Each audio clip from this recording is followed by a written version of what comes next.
First ಮಾತಾಡ್ತಿರ್ಲಿಲ್ಲ. ನಮ್ಮ ಅದ್ಕೆ ಇಲ್ಲಿಗೆ ನೋಡ್ಕೊಂಡು ಅದಕ್ಕೆ ಕಟ್ಕೊಂಡಿದ್ರು. ಅವ್ನ್ ಮಾತಾಡಿದ್ರೆ ಬಂದು ಪೂಜೆ ಮಾಡ್ಸ್ಕೊಂಡು ಹೋಗ್ತೀವಿ ಅಂತ.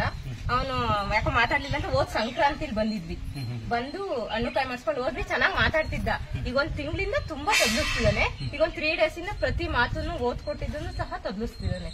ಅದೇ ನಾನ್ ಬಂದ್ ಪೂಜೆ ಮಾಡ್ಸ್ಕೊಂಡು ಹೋಗಿಲ್ಲ. ಮಾಡ್ಸ್ಕೊಂಡು ಹೋಗ್ಬೇಕಿತ್ತು, ಹತ್ರ ಇತ್ತು, ಮಾಡ್ಸ್ಕೊಂಡು ಹೋಗಿಲ್ಲ. ಅದೇ ಗೊತ್ತಾಗುತ್ತೆ, ದೇವ್ರು ಕೊಡುತ್ತೆ ರಿಟರ್ನ್. ಅದನ್ನ ವಿಡಿಯೋ ಮಾಡ್ತಿರೋ ಉದ್ದೇಶ ಇದು ಗೊತ್ತಿಲ್ಲ. ಈ ಚಿಕ್ಕ ಮಗಳು ನನ್ನ ತಂಗಿ, ಯಾಕೆಂದ್ರೆ ಅರ್ಥ ಆಗ್ಲಿ 4 ಜನ ಕೇಳ್ತಾಳೆ. ಅರ್ಥ ಮಾಡ್ಕೊಳ್ಳಿ. ಸುಮ್ನೆ ಅರ್ಕೆ ಮಾಡ್ಕೊಂಡು ಚಂದಕ್ಕೋಸ್ಕರ ಬಂದು ಅಲ್ಲ ಬಿಟ್ಟು ಸುಮ್ನೆ ಹೋಗಿ ಮತ್ತೆ ಹಂಗೆ ಹಿಂಗೆ ಅಂತ ಪರೀಕ್ಷೆ ಮಾಡ್ಬಿಡಿ. ಒಳ್ಳೇದಾಗ್ಲಿ ತಂಗಿ. ದೇವ್ರನ್ನ ಪರೀಕ್ಷೆ ಮಾಡ್ದಂಗ ಆಗುತ್ತೆ. Correct correct. ಕ್ಲಾಸ್ ಹಾಕಿನ ತಂಗಿ